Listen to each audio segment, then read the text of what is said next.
Welcome to Engaging Tribal Leaders, Linking Substance Use Disorder Services and Tribal Economic Development. My name is Chiara Matrosino with Kaufman and Associates, and I will manage the logistical support for this Zoom session. At the bottom of your screen, you will find a series of icons. If you have any questions throughout today's session, please use the chat function, and we will address your questions either by chat or during the Q&A section at the end of the presentation. If you would like to speak aloud to ask your questions during the Q&A, please use the raise hand function under reactions. Finally, please be aware that today's session is being recorded. Closed captioning is available by clicking the CC function. If you need technical assistance during the session, please type the issue into the chat box and one of our techs will address it as soon as possible. Without further ado, I would like to introduce today's facilitator and monitor for their introductions and warm welcome. Tanya, take it away. Hi, everyone. My name is Tanya Tavares. I use she, her pronouns, and I just want to thank you for being with us today. Hope everyone here is here in good spirits. I am a project director for the SAMHSA-funded Opioid Response Network, and I'm based in Rhode Island on Nipmuc ancestral lands.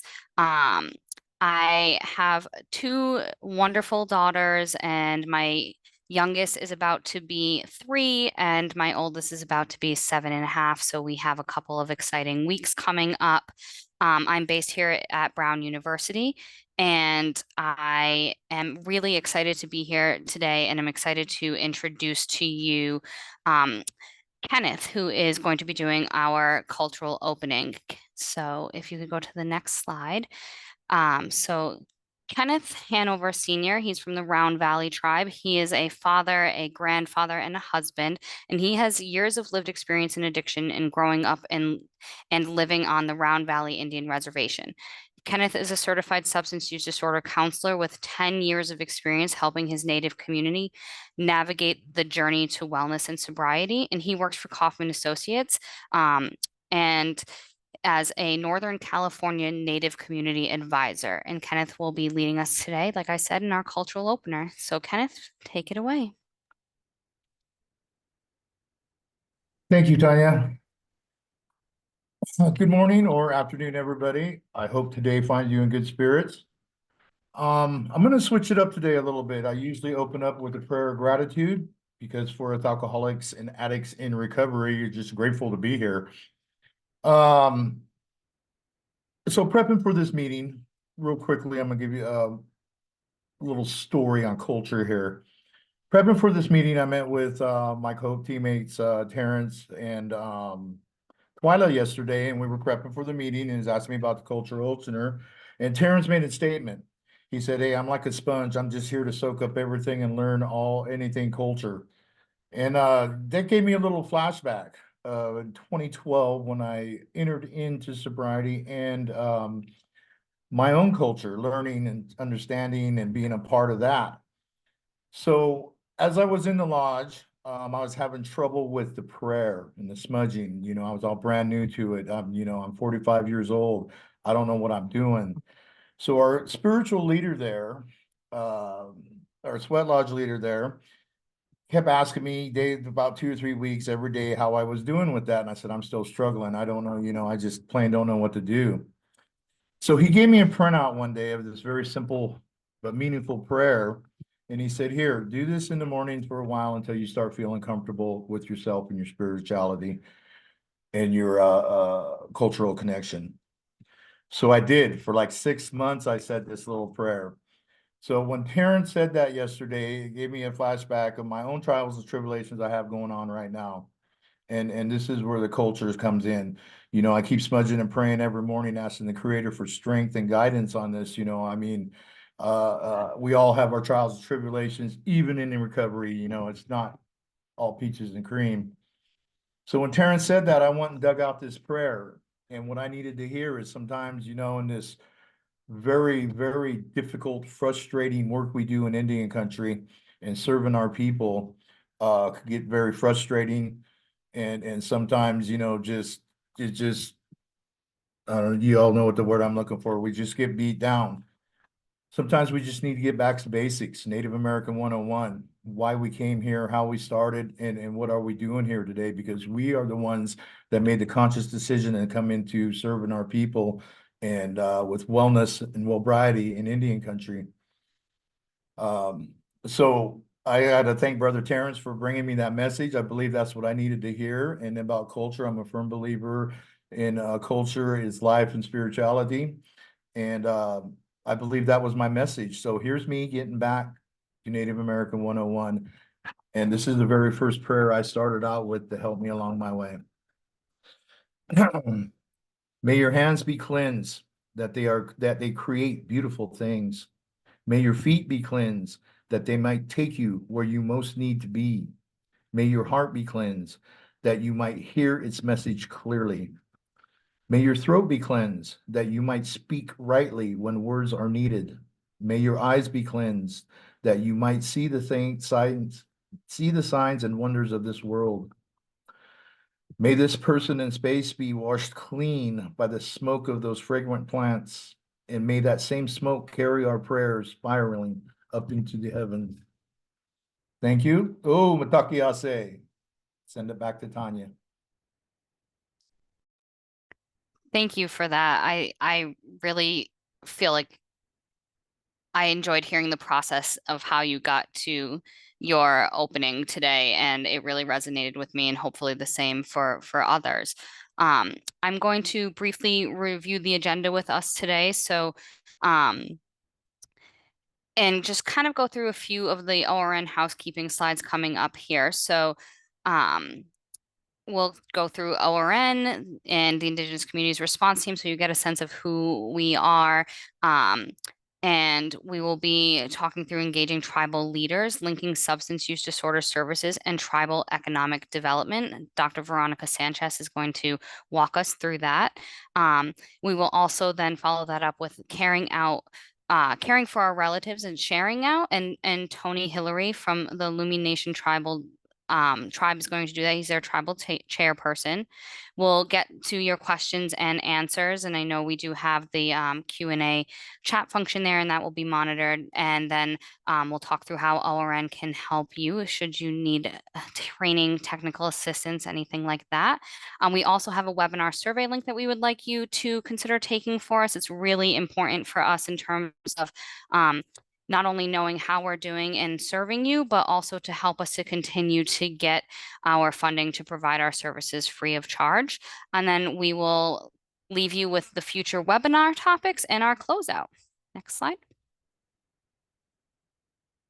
Okay, so just to lead us off with some acknowledgements, we are funded by the Substance Abuse and Mental Health Services Administration to do this work for the Opioid Response Network, which is a national network. And so the general disclaimer that, what we say here is not necessarily reflective of or implying any endorsement by the US government. Next slide. So a little bit about who we are. We are a network that's providing technical assistance, training, education, and pretty much dissemination of best practices to enhance prevention, treatment, recovery, and harm reduction efforts. As I mentioned before, we do this all at no cost, and we're aiming to have the training and consultation be filling gaps that you've identified or defined. And we assist states, tribes, urban Native organizations, cities and communities and individuals providing culturally responsive education and training to address opioid crisis, stimulant use crisis, and other disorders. And I did see in the chat that Tony is not here today, so thank you for letting us know. I'm sorry for that.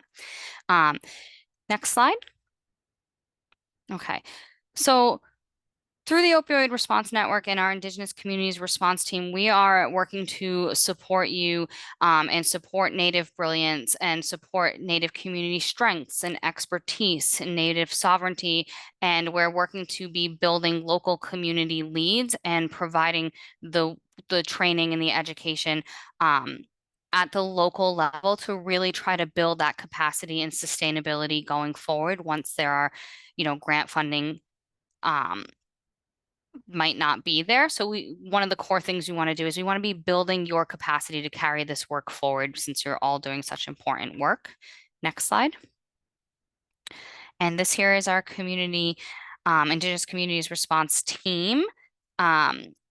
Each state and territory has a designated team lead, and that's your Indigenous Community Response Technology Transfer Specialist. And they are the person who will be your first point of contact if you submit a request to us, and they will work with you to assess your needs and help you to basically define what it is that you need and how we can help you to sort of bridge that gap. And we are here to support requests from all of the tribal opioid response grantees and other Native communities. Next slide.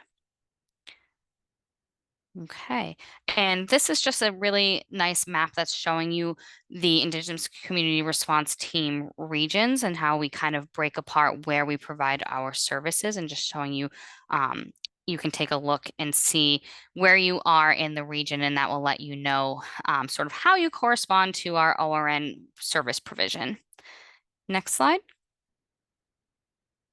Okay, and I think that if anyone knows this, it is Indian country, but together we can make a difference, and the work that we're doing is important, and the ORN would love to support you in any way we can. So if you have a request for us, please feel free to submit that to us at opioidresponsenetwork.org.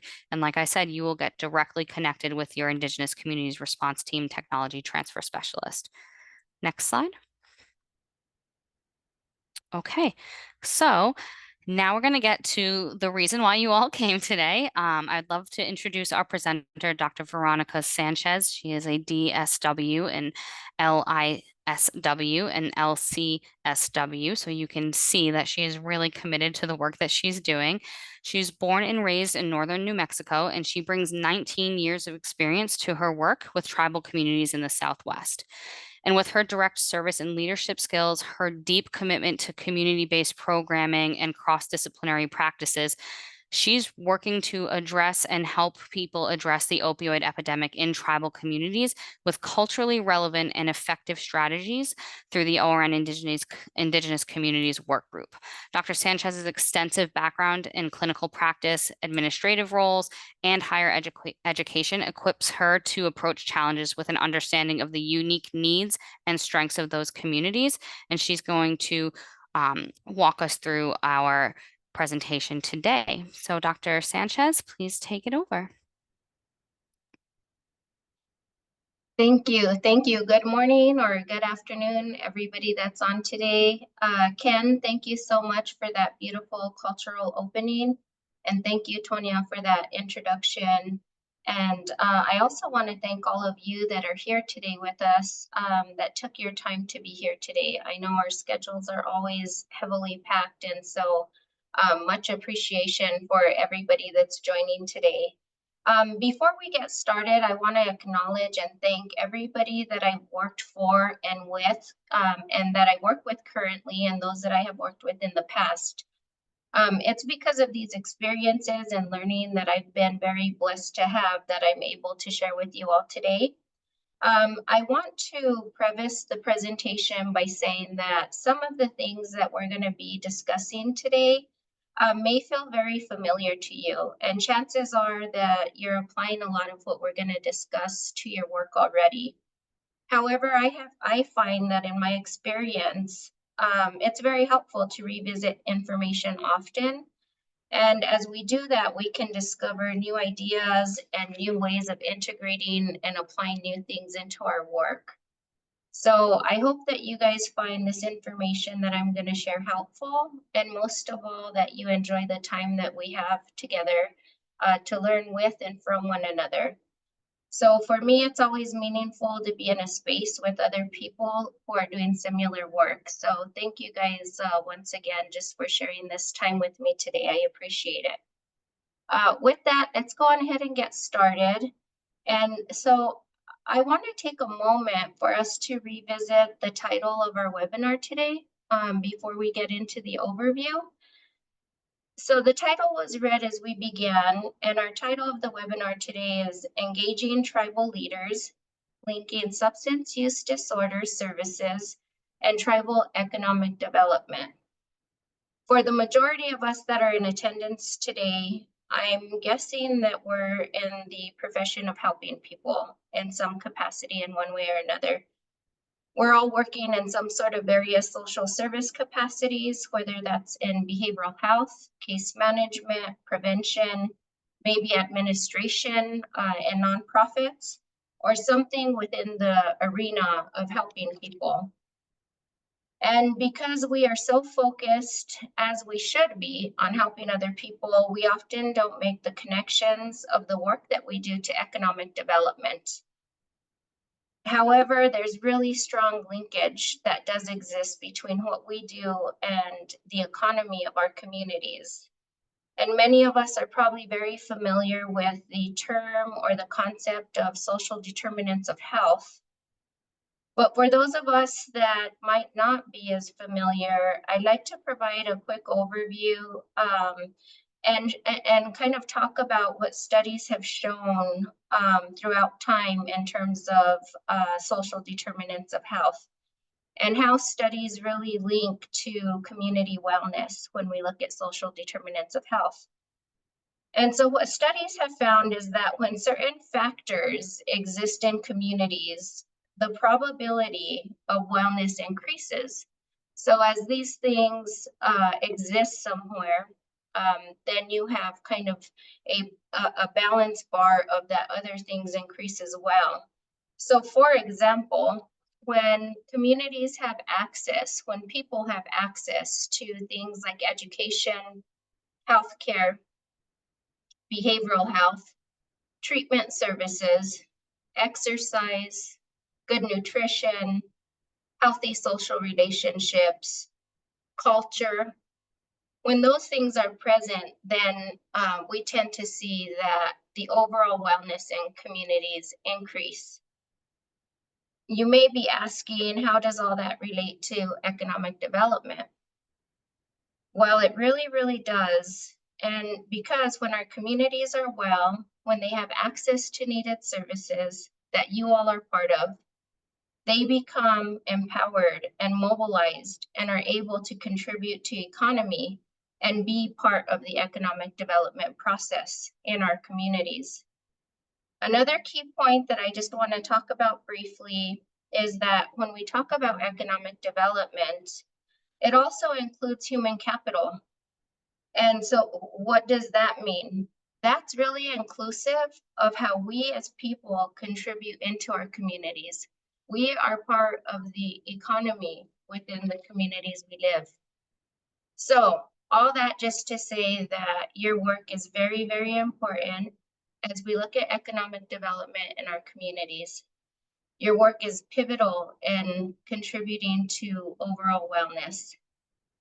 One more quick example, those who are challenged by substance misuse, when they have access to services, when providers and communities surround them with help and they get better, then they often in turn do the same for others, creating a trickle effect of wellness. And so what you do makes a difference, and it matters, and it does connect to economic development. So I'm really glad that that's in our title, and I just want to take a quick minute and revisit that. And so for our discussion today, we will be focusing on the importance of understanding and getting to know communities, the communities that we're part of or that we're working in, evaluating existing services in those communities, how to utilize best practices when working with tribal leaders, administrators, tribal governance, and then really look at building collaborative relationships and sharing information with leaders about substance use disorders. Next slide. So let's go on ahead and look at what our main goals are for today. So, you know, I really believe and I know that every single person that's on this call today and that's here today and has taken the time out, that each and every single person has a very unique skill set. You have knowledge, you have abilities that are very unique and very special. And I really believe that when we share among one another and teach one another, We have the opportunity to strengthen our work throughout the communities across the country. There's people here from all over different areas, and I can't wait to learn from you all. I've been really looking forward to this experience. And so our main goals is to interact with each other, share with one another, connect, and have fun. So we are going to be having some breakouts. So you don't have to spend all the time listening to me, because I feel like we're going to just be able to cross-share so much information that can benefit us all. Next slide, please. So let's talk about approaching our work with the communities that we're working with or that we're going to work with. I find, and maybe you share in this experience, but we live in an extremely busy world. Things are constantly moving very fast.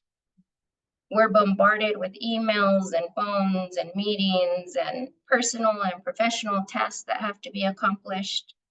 And sometimes because of those things, it creates a very busy, like, we must do now mindset. So we're always in action mode. It feels like things move very quickly. And sometimes we can have expectations placed on us, or we place them on ourselves, that we have to always be doing things. And if we don't see action-based work, then we're not doing things. But I find that, you know, sometimes when we look at our work and we look at our projects, that when we rush into projects and we don't take time to sit back and reflect and think about how are we going to really approach our work, it can be detrimental, and maybe we could be more effective or enjoy what we do more. So I would like for us to just take a step back and really look at the foundations of how we approach our work. I kind of have a little analogy, and it's from builders, actually, people that build houses or do construction. One of the things that they'll tell you is that when they're building a house, the foundation's like the most critical piece, because if that foundation, if something's wrong with it, if it's not level, the house is always going to be uneven. You're going to have problems in the walls, the windows. Over time, that house is going to not stand or function as it should.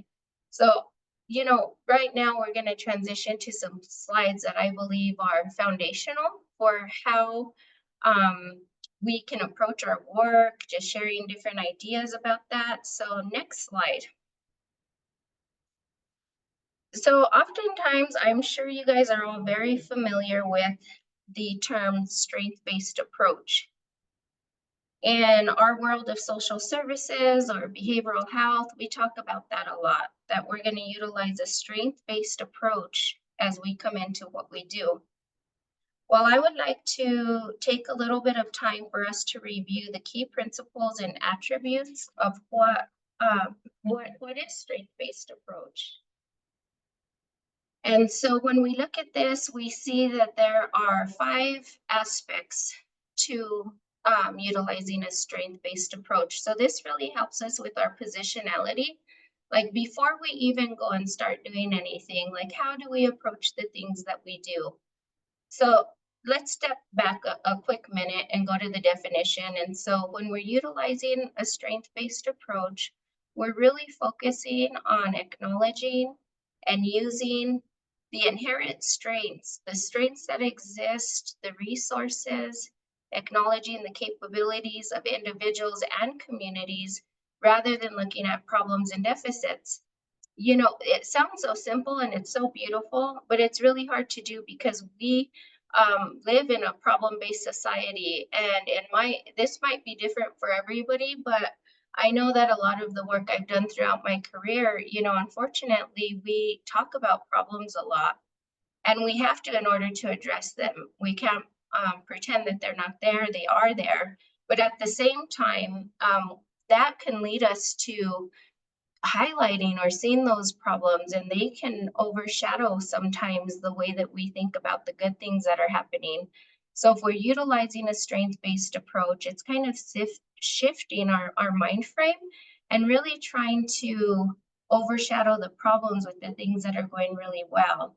So that's the definition, and let's look at the principles and attributes of how then would we utilize a strength-based approach. So we have empowerment here. So when we work with communities and in communities, we really want to encourage self-determination and that community growth by building on existing strengths that already exist. So self-determination, meaning that people have, and they should have, autonomy and ideas and ways of things that they want to see, how they want things done, and that we're respectful of that, and we help to build that up. Secondly, the positive focus. We really want to focus on what's strong rather than what's wrong. What is strong in those communities with the people, the individuals that you're working with, the leadership, the governance, rather than looking at things that might not be so well or working so well. Collaboration, really looking at how do we build partnerships? How do we create shared decision making? And then respect, really that we value the knowledge, skills, and contributions of everybody that's involved. And oftentimes we have people that we're working with, they may be family members, they may be parents, people with lived experience, providers, both tribal and non-tribal. And it's very important for us to keep in mind that everybody has something to contribute and that everybody has something very important to share. And last but not least, of course, resilience. And so really looking at how people are resilient and really work and cope with challenges and how we utilize our strengths to increase resilience. Next slide. So that's the overall strength-based approach. Now, again, we're building our foundation here and we're thinking about how we approach everything that we do. So when we're working specifically in tribal communities, we want to make sure that we're respecting and incorporating traditional knowledge, practices, and values. And so also building on the community's history, their identity, and cultural strengths, and that we're promoting self-reliance and sustainability. One thing, a lot of my work focuses on workforce issues, and one of the things that we often see is a fluctuation and people that come and go to provide services in all communities. We're seeing that across the country. So when we go out and work and we're utilizing a strength-based approach, how do we really promote the sustainability of what we're doing?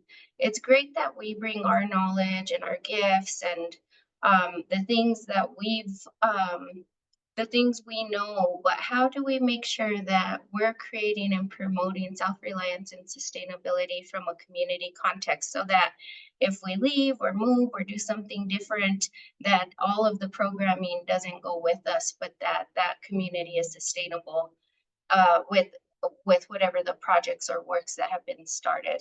And then encouraging leadership and active participation from community members.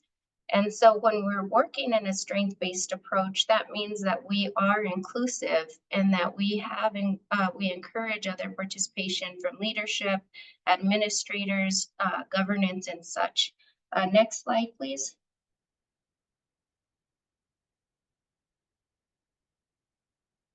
So now we're going to switch gears a little bit to communication. I like to talk about this because I feel like we know these things, but sometimes the things that we know are harder to do than just talk about them. And so it's good to revisit because we know that with communication, the more effective our communication is or the healthier our communication is, the more we're able to accomplish and the more that we're able to work with others. So I just want to take a quick minute to look at some of the attributes and things that just friendly little reminders of before we even communicate, how we can just take a moment, a step back and think like, am I doing these things? Or how can I do these? Or can I teach my team these things? That sort of thing. So active listening, meaning that when we're in a space with anybody, that it's really important to pay full attention to the speaker. Again, these are so simple, but I find that simple things tend to be pretty profound. We're busy. At any given moment, we're probably receiving numerous texts. We're probably receiving emails. And so that happens sometimes when people are talking with us or when we're in meetings. And that really distracts us from full, active, effective communication. So active listening, paying attention to that speaker, being able to acknowledge their message, which does mean we'd have to listen, and respond thoughtfully. Not being quick with the response, but maybe sometimes taking a minute to think through what's the best way for us to respond thoughtfully to what you just heard. Open-ended questions. Instead of asking things that'll just you'll get a yes or no to, it's very helpful in relationship building to ask open-ended questions. Instead of maybe, for example, asking, was the educational event that we hosted, did you like it?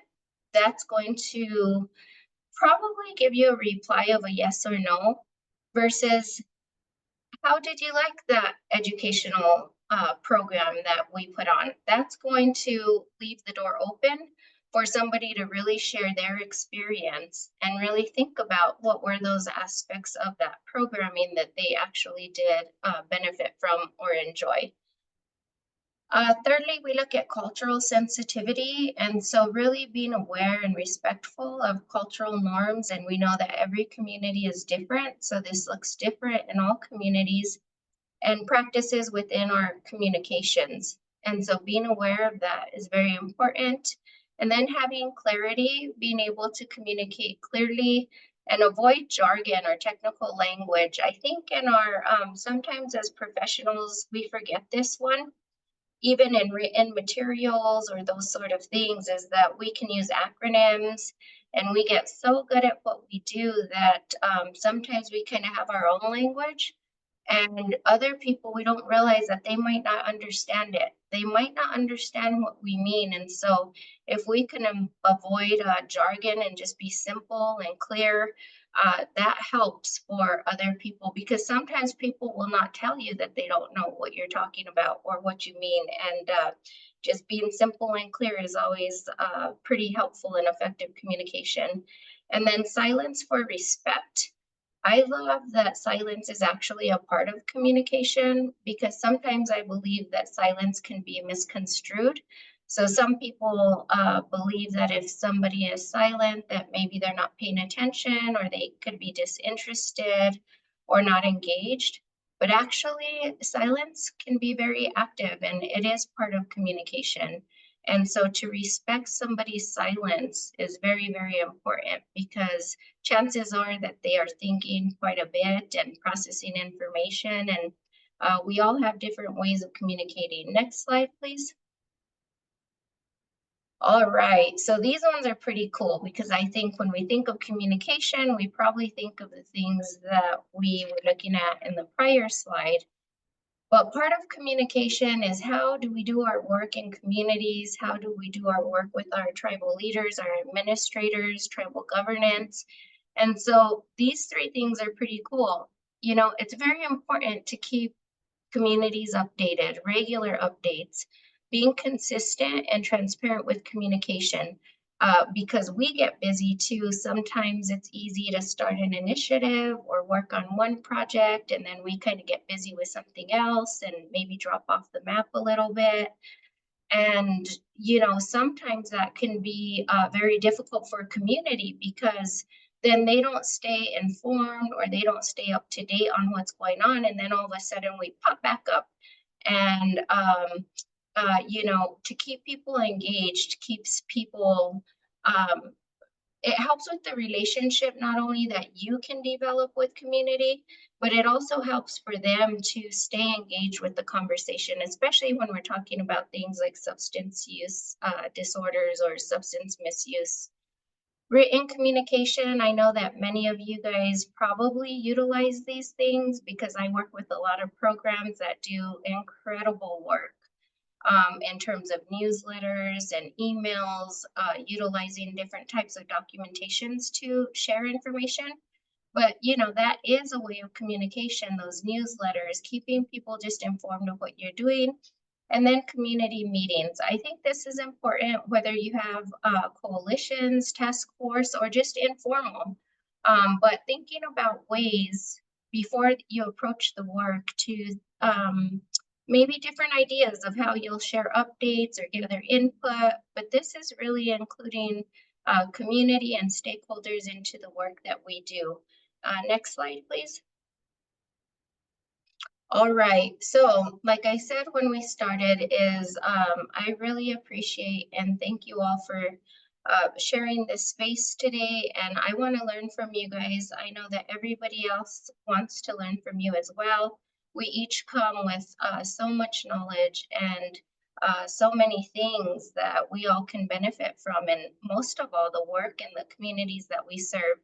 So one of the things I like to do in our breakout is just kind of see what your thinking is on approaching communities using a strength-based approach, having that as our foundation. Have you used that in your own work, or could you use it? Have you seen it be effective or helpful in communities? Just whatever your thoughts are when we talk about that, when we talk about communication, what methods have you seen to be helpful with the things that you do? Because I know my list was pretty short and it's pretty common, the basics, but I bet there's things that others can benefit that you've done. So let's go on ahead and take time to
All right. Well, I think we're all back. That felt fast. I don't know. I'm like, how does 5 minutes go so quickly? Anyhow, so let's go on ahead and if each person that was assigned to kind of be the lead in the room can just unmute and share what was discussed, that would be super helpful.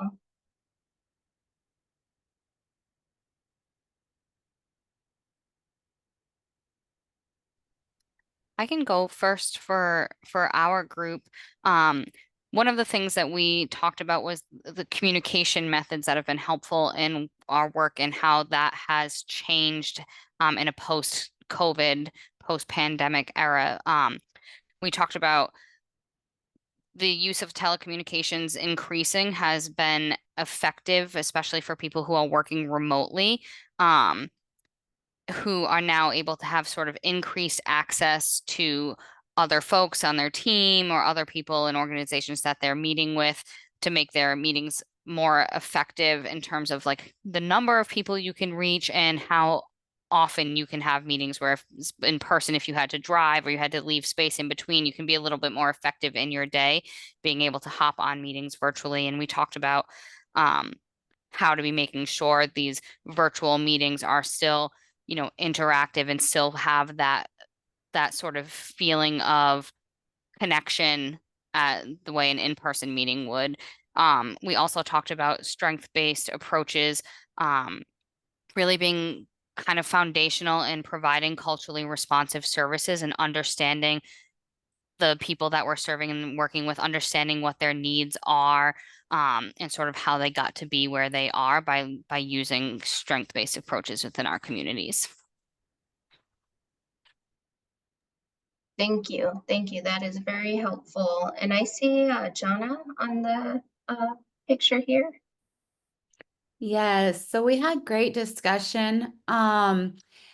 It was mentioned that how great it is to have the strength-based approach framed this way, because a lot of things, including especially funding, can be focused on a deficit model. And so the strength-based approach kind of resets that from the problem-based and deficit-based conversation. And so from there, it went on to discuss conversation. So how we use strength-based approach to communicate with our communities, to speak to them.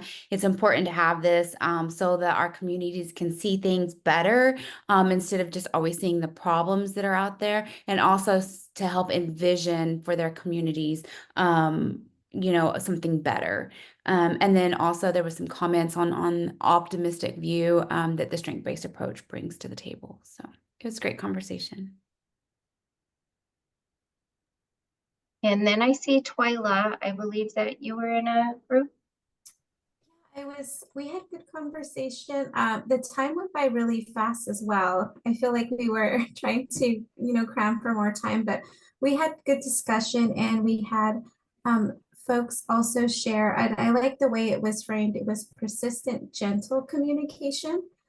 Also considering how to communicate effectively when programs are not physically operating under one roof. So there was an example of their program staff being under the umbrella or in the same location as the government program, but the program itself and the services were in another location. Just so thinking about the nuances of programmings, across tribal communities where they might not be housed in the same location as services, and how do you communicate effectively when there's space in between. So that was some of the takeaway, but I wish we had more time, but good discussion. Thank you. That's great. And then I see Emily on. I'm not sure were there others that had a breakout? Yeah, I'm on too, and we barely got to graze through the topics, but we mainly talked about the first question or point, and we basically just all agreed of the power of the strength-based approach, and that it instills hope and a full different perspective rather than focusing on like what's wrong or not working. Several people shared about like clinical work and how it's really helpful with individual levels work, but we didn't really get to the beyond that, but it was still agreement that it is very powerful. Awesome, thank you. Was there another group that I'm missing? We had a group, our group, everything went by so quickly, so we didn't have a lot of time to go over the topics, but we all kind of agreed that starting with a resilience or a strength-based approach is really vital in all the work that we do, even though we're all kind of working in different roles or in different sectors. It's something we all bring into our work. Great, well, thank you. That's really awesome. And time is the thing, right? But one of the neat pieces here is that you all, with your individual programs, can take this back. And like sometimes it's just so helpful to reflect because of time, and we don't get a lot of it. And so just kind of thinking with your team, like, how do we do this? How do we shift? It can be healthy, and we don't have time today to go over some of it, but you know, it's self-care for us too.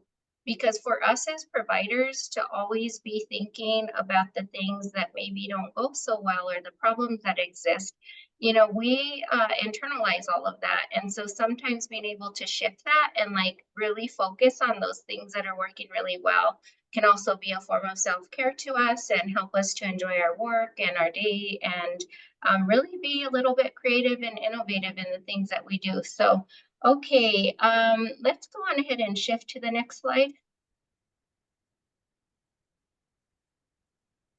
So our starting place, man, you guys can see I take a lot of time before I actually do something. So we're still not at the place of actually jumping into our work. There's our foundation. So now, you know, we're ready to kind of delve a little bit more. But I really want to just take that time to think about what are some of the things that we need to consider before we go into community. Can it help with the work that we will be doing? And really taking time to learn about the communities that we're serving. So again, this is still things that we do before we jump into the initiatives or maybe the goals that you may have set forth or the activities that you're going to do. So next slide, please. All right, so the importance of learning about communities. Like this is critical. We all want to be effective and successful in what we do. We want to provide the best services that we can. So I'm going to go over just a few things that I have found helpful. And again, I'm so many thanks to people that have been so willing to teach me and that I've been so fortunate to learn from and how these things actually can work and make a difference. And so before we even step into our work, it's really good and helpful to understand and learn about the community that we're going to be serving in.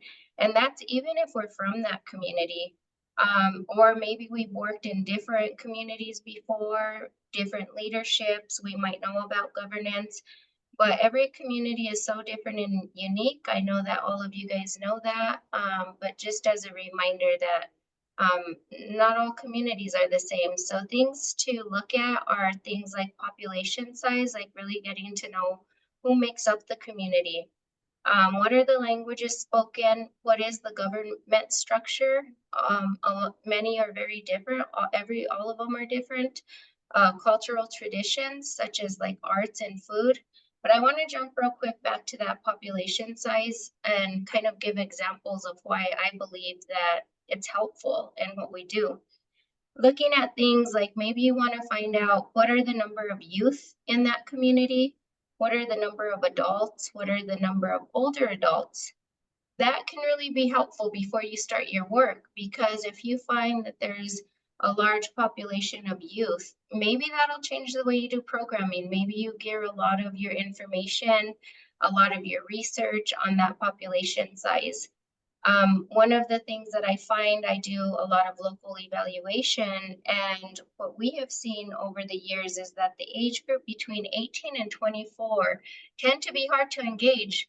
So, you know, we talk a lot about why, what are the reasons, what are the factors, and then how can we engage? You know, probably because they're in college, they're busy, there's all kinds of numerous reasons, but knowing population, it's good for us to know because we should, if we're serving a community, we should know the community. It helps us to build trust. It helps us to build relationships, and it really shows respect. But on top of that, it really does help us to be more impactful and to be more effective in what we do, because we can actually have like targeted initiatives and understand it from those different perspectives. Next slide, please.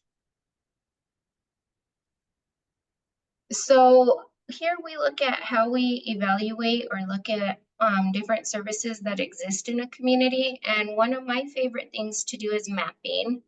I absolutely love, I call it mapping, just lack of a better word, but really it's helpful to really find out what services exist.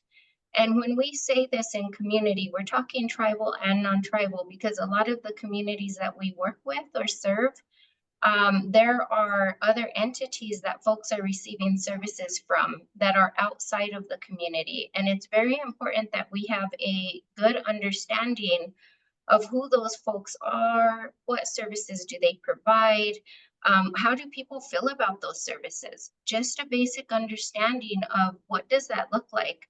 So here, just some examples is what schools exist, what health clinics, what hospitals, how do people receive emergency services, things like support groups. I think like the schools, health clinics, like we kind of get that, those are big things. But sometimes we forget like support groups that are both formal and non-formal, different behavioral health services, coalitions, task force, like really trying to see what's happening here, who's doing what, how are they doing it, are people receptive, like what's going on. And so I put in the mapping part just because for me, I tend to like visual, I'm like a visual learner. So I like to just kind of put it out there. And then again, not only is it helpful for us, but in my opinion, it's also helpful as we develop our programming. Like when we finally step into that work, then we know what's there and how to better serve and connect. And, you know, it also helps us to collaborate and coordinate and support each other, because now we know what actually exists. Next slide, please. So understanding governance and leadership in communities, and this includes our administrators of different programs. I find that it's very helpful to understand what that structure is, what makes up the governance. And then also, like, what I think is really important is chain of command, like really understanding who do we go to if we want to start maybe a new initiative. You saw in our prior slides, it talked about the importance, like when we're using a strength-based approach, that means that we're engaging leadership. That means that we're engaging our stakeholders, but we also have to be mindful that when we do that, there's probably a process in place of how we communicate, who we communicate with, where do we start? And again, all of this is kind of funny and cool because it's all interrelated. So when we do these things, we're actually like enforcing that strength-based approach, using effective communication. So it all kind of works hand in hand. But yeah, the chain of command is really important. And then also, who are the tribal program administrators? And when we think of this again, there can be consortiums that are providing services. And again, people maybe different entities that are non-tribal, like corporations that may be providing service. Who are those administrators? Who are your leaders that are going to really be overseeing the processes and that you want to bring into the work that you're doing, so that then it can trickle down to the folks that you're working with or serving. And so if willing and appropriate, if you do build that relationship with tribal leadership or administrators, if they're willing and if it's appropriate to share, because sometimes it just might not be, and that's okay. But what are their ideas for program development? And this really also goes back to economic development. What do they see? What do they envision in terms of the work that you're doing? Oftentimes, when you do build a healthy relationship with leadership, there's ideas and thoughts. Would they like to see in the future a recovery center? Would they like to see maybe infrastructure. What are the things that are important to them?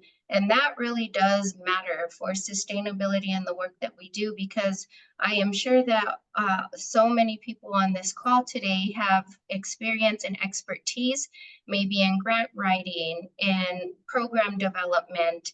And so you can really be a vital resource to help to build those things and help with the economy within the communities that you're serving. Next slide.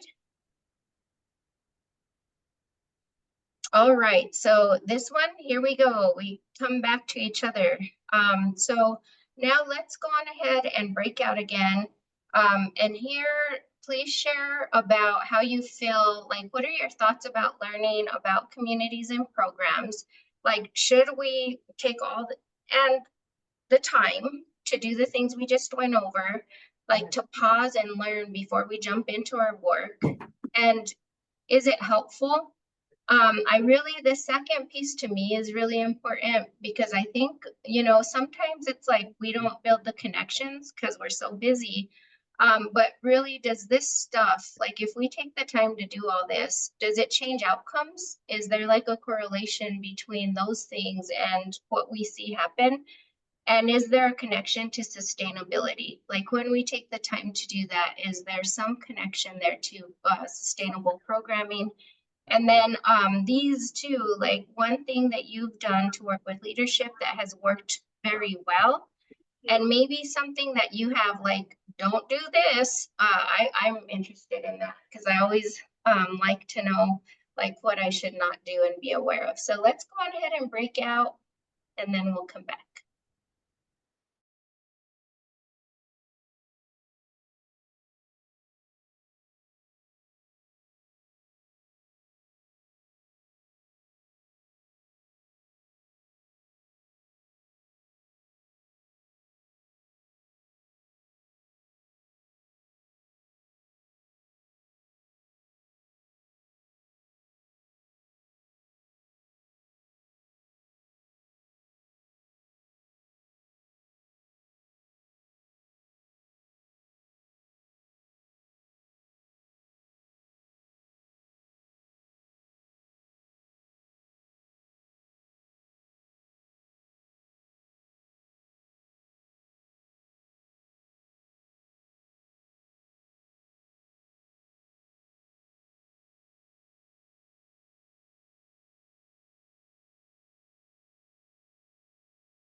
Okay, great. Well, we're all back. If we can do the same thing that we did the last time, a share out of what we talked about. And let's see, I see Jillian on the top of my screen. I'm not sure if you were a lead in a room. I was not a lead in the room. I was in the main room. Oh, sorry. Okay, Good. let's see, Jonna. Yeah, again, it was great conversation. There was a discussion on the emphasis of connection, and mapping highlighted that because what we end up with is duplication rather than connecting and strengthening what's already there. So I thought that was a really great point. Also, the importance of knowing the demographics and the targeted messages, like who are we serving, even within the same tribal communities. You may have your individual communities out there and they're differing from one another. We also had a tribal leader in the room. So one of the do nots when working with leadership to share was do not tell us what to do, but to walk through that process with us. And so I thought that was very poignant. Thank you. Yes, very helpful. And I see Twyla. Yeah, I was in the room with Terrence and maybe I'll lean to Terrence. He Okay. facilitated our discussion and may come back. Oh, I was just gonna lean on you. No, I think it was a really amazing conversation. And then we learned from our last little breakout, really speed into it, get into it. But the conversation was kind of really recognizing how in tribal communities we have small, tight-knit communities and we have large communities, depending on which reservation or where you're located, urban center, and how you're working in those.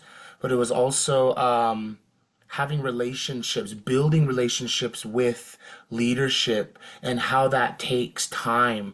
While also those that are coming back into community, are coming back into their culture or identity, how are they building those relationships? And a lot of that was, really getting down to just outreach, going into these community functions, being a part of what is happening. So just allowing yourself to build those bridges with community while also engaging with leadership at the same time.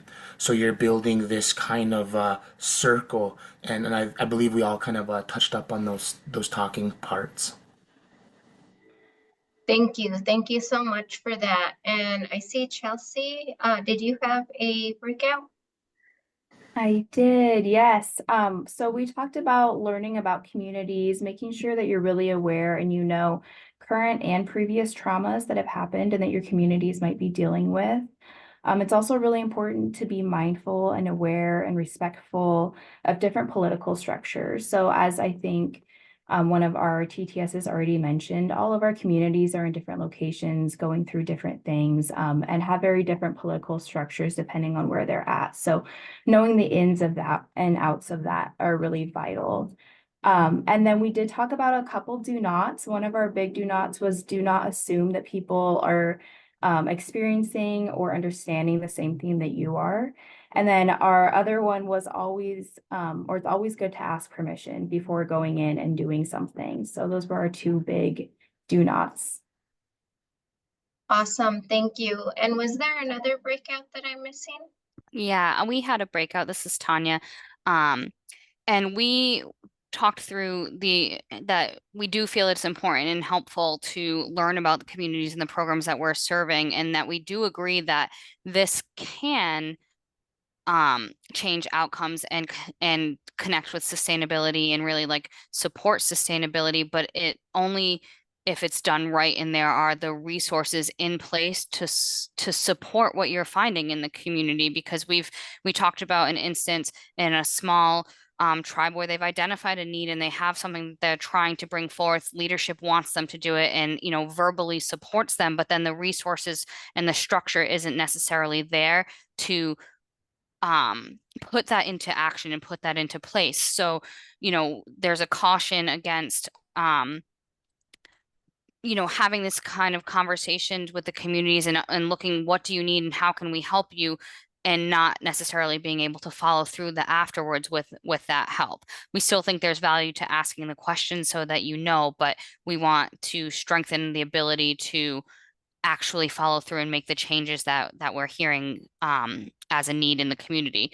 We also talked about the importance of trying to meet at least monthly in a big scale with the organizations and with, you know, the communities to just talk about who is doing what, how they're doing it, what capacity they have. And then this allows people as providers, if you have folks come to you with a certain need that you're not able to meet at that time, you know what's happening in the community around them, around you, and you know how to link people into care so that you're taking intentional steps to break down silos by way of communicating with the community and the programs around you. Yeah, awesome. That was a great discussion, and thank you for sharing all of that. And I know that everything everybody shared will be mindful of as we go back into the work that we're doing. So next slide, please. So here we go. This is like a subset of the prior section, but it's considerations for how we actually engage. So we're going to just take it a step further and think about things that can be helpful for us to be mindful of as we think about the previous information that we've gone over. So next slide, please. All right, so let's get a little bit deeper. One of our primary focuses today is working with leadership and administrators and governance. And so we've talked a bit, and you guys have had discussions in the breakouts about approaching tribal governance and have very helpful suggestions. And the second bullet point actually came up in what you guys shared out in terms of seeking and obtaining proper permissions. So sometimes when we're utilizing best practice, it's important to know in our programming before we start doing what we're going to do we need permissions? And it's always helpful to let others know and share what it is that we're doing and really understand if those things are needed. And sometimes leaning on people that are either already working in community or from the community can be very helpful to understand what's the best way for you to go about doing the activities that you're set out to do within the project. And then looking here comes communication again. And here we're looking at what is the most effective strategy for communicating with leaders. So is that verbally, you know, is it written communication? Also in terms of permissions, like to think about, is it helpful to have like a written type of communication with those permissions or not? And I'll tell you why. I'll give you an example. So I work in the Southwest, and one of the pieces with a lot of the communities that I work with is that the leadership in tribal governance changes every single year. And so, for example, a project may start maybe mid-time of that, or the activities or initiatives are just getting off the ground. And so you may have some verbal permission or start doing that work. And then in the middle of that, you know, governance can switch or change. And so then it can be very helpful if you gain these permissions and you have that in writing for the next governance to see or to share that information with them, so that a lot of times that can help with the continuation of work and kind of not having to start from step one again. So that's just one example. And I know that every single community is different, so it'll look different. But really thinking about these things before actually starting the work can be really beneficial and just help, like, once you do start doing what you do, like really propelling it forward. And so when we utilize these things, then our services are more successful, especially when thinking about substance use disorders. A lot of times people have a lot of thoughts around that, and it's very important just to bring people alongside the work or help to share that information. Next slide. All right, so developing collaborative relationships and providing education. So when we look at this, in order to collaborate with somebody, they have to understand and know and have an idea of what we're doing and co-contribute. And so it's really helpful for us to think about, like, what type of education are we going to actually give to the leaders? because it might look very different. So the education, like I work with a lot of prevention teams, people that do case management, behavioral health, and education is always a primary piece of what we do, right? But sometimes, like, does that education look different when we're going to go out to community versus when we're going to work with leaders? So just to be mindful that kind of one size fits all sometimes doesn't work. You might want to think about like what type of information specifically would be helpful for the leaders, for the governance, administrators. Sometimes the information they need might be a little bit different than what it'll be for community. The other thing is, how will we address stigma? Also knowing and doing research about like how does the community feel about these issues, about substance use disorders, about substance misuse. What are the thoughts and what are the beliefs around that? And really that will help us to look at how we might develop our plans to address any stigma that exists. And so really here, the key word I think in all of this is partnership, developing partnership, and being mindful about how we approach doing these things to create a supportive environment. Next slide, please.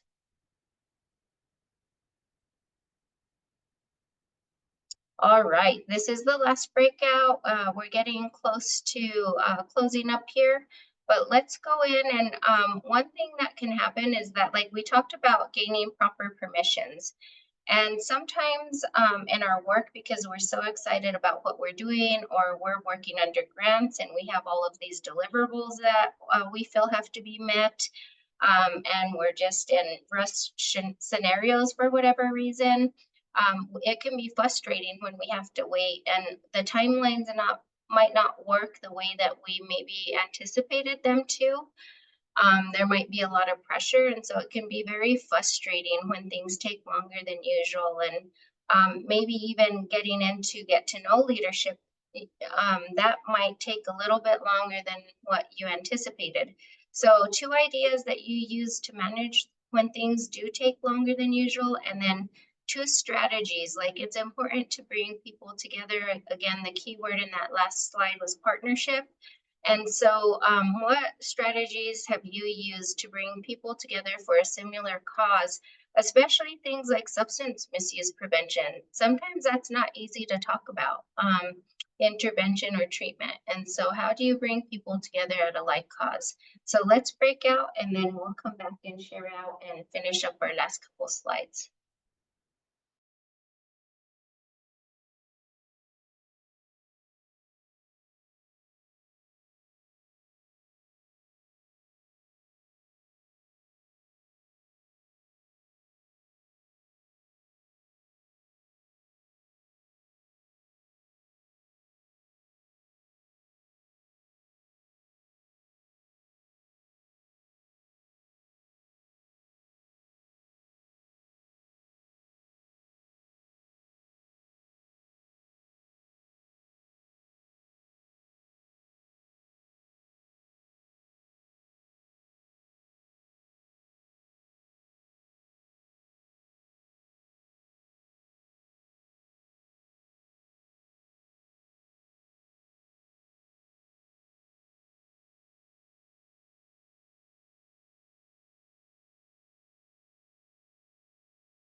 Okay, perfect. So we are all back and we'll go through that same process so we can all learn from one another.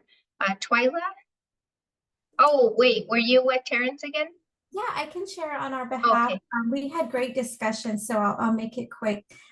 We had a really good thought and reframing. So just checking when we are frustrated is probably also coming up from a place of deep investment and caring. So just how do we reframe our frustration because we are putting so much time and care into this work. So just acknowledging that we are probably frustrated also out of, we're caring for our communities.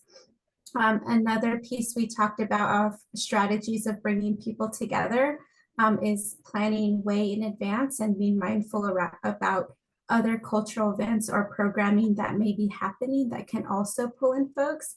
And I gave a good example that this past spring, I attended the conference in Albuquerque, one of the health board conferences, but they planned it during the state championship game. So I'm like, oh, this is maybe why they did it, because they're going to get a huge attendance because there's all of us natives are coming in for basketball. So it was such a good turnout. So the health board, I think, was strategic in that way. So just thinking about way down the road, and Terrence brought a good example too. He was like, around NFR season, everyone might take leave. So just being mindful about how we're bringing people together in strategic ways and how we're planning around that in advance. Thank you. That's awesome. I love that. That is a great way. I wouldn't have thought of that, a basketball game or state tournaments. That's good. Okay, Tanya? Yeah, so our team similarly with Twyla's reframe on, the frustration is really an expression of how much you care and how much you're trying to move this forward. And we talked about a couple ways to manage that. Is one of the ways is knowing when to step back from the thing that's frustrating you and kind of create some of those, bring in some of those protective factors from yourself and focus on some of the things that are not obstructed that you can move forward that are still advancing your cause or your mission or serving your community. We also talked about the importance of really documenting your efforts to try to move things forward so that you can show, if ever needed, like, okay, I continue to do what I could do, and I've done all the things that are within my control to do to move this forward, and that how just kind of doing that can help you know, okay, I'm doing what I can, and I'm doing the best that I can, and it's okay, and that's enough at this point.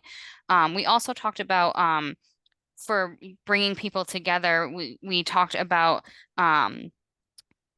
hosting events and things that kind of draw people in. And one of the examples was doing a backpack giveaway, and the backpack had some harm reduction supplies, so overdose prevention supplies, clothing, things like that.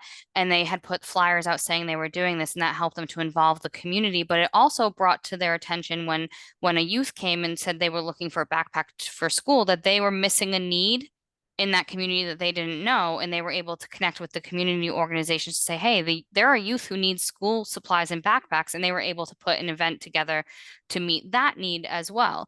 So they found and identified a need in the community. They also realized that the way that they were marketing their events was not necessarily reflecting what exactly they were doing or who it was for. So it helped to inform how they can market their events in the future. Awesome. Thank you so much. And Jonna?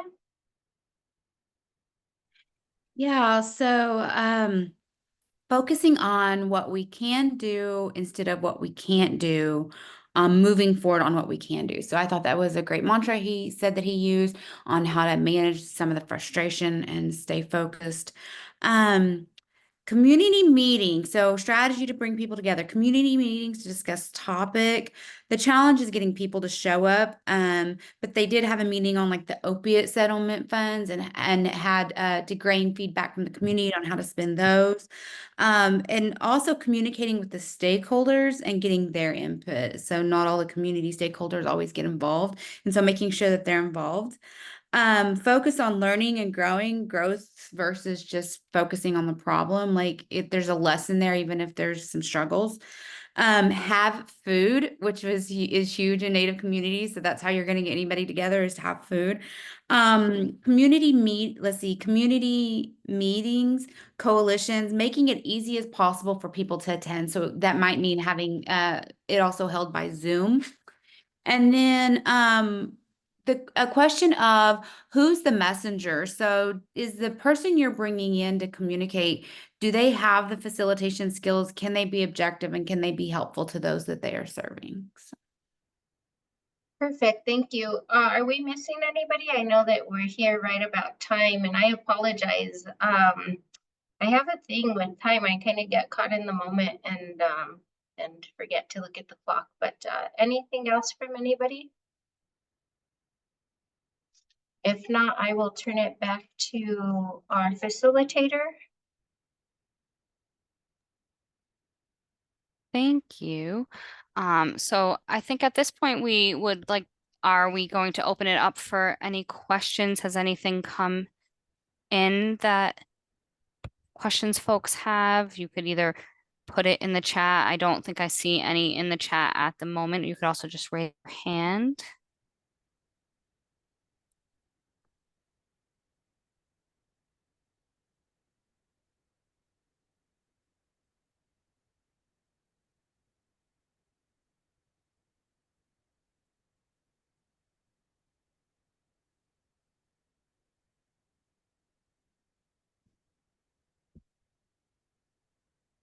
So that comment you made about sitting in silence, that's something I'm still working on. But I think there's a lot of really good information to process here for folks. So it's okay if you don't have questions at this time.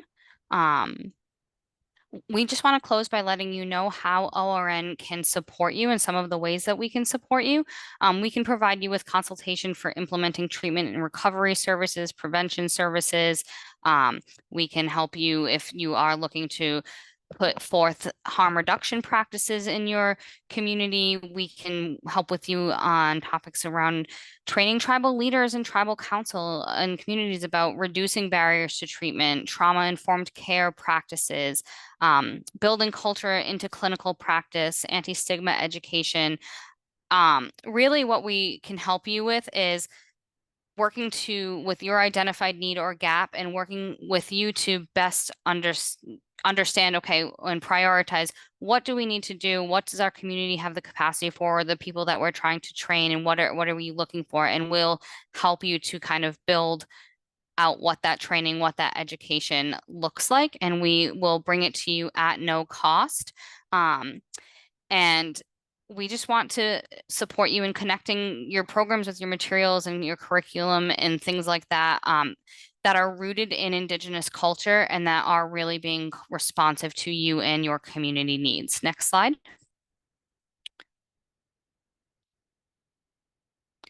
And again, we're here for you. These resources and our team, we are at no cost to you for the education, training, and consultation services that we can provide. And we're working to enhance efforts addressing opioid and stimulant use disorders primarily. And like I said earlier, we have consultants and we have technology transfer specialists in every state and territory to deploy across the spectrum of services. And you can just submit a request to us at any time at the opioidresponsenetwork.org. There will be a big button in the right-hand corner at the top, and we will be in touch with you within 24 business hours to learn more about your needs and how we can help you. And just a reminder, if you could take a look at this QR code, sign yourself up for our next webinar, September 26th. And it's whole native substance use disorder treatment care examples. So we'll send out invitation links as well. And Twyla just dropped it in the chat for you there. Next slide.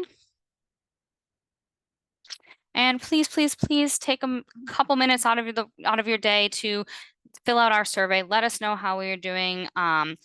And just give us some basic demographic information. This will really, really help us to continue to bring the webinars like this series and targeted technical assistance training and education to you free of charge. And thank you so much.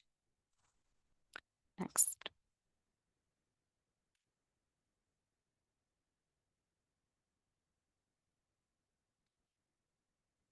Mhm.